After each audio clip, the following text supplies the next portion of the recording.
31 سال پیش در رسلمنیای 10 شان مایکلز و ریزر رامون به مصاف هم رفتن و با هم دیگه جنگیدن. منیجر یا یه جورایی کمک دست شان مایکلز دیزل بود که یه جایی از رسلمنیای 10 دیزل ریزر رامون رو میزنه و داور میفرستش بیرون. حالا ما از رسلمنیا 10 میگذریم.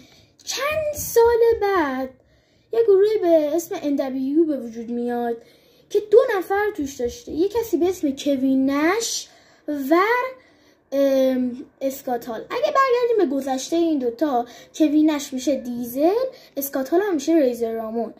بعد این دوتا توی گروه NWO با هم دیگه دوستای خیلی صمیمی بودن، ولی توی چند سال قبل با هم دشمن بودن.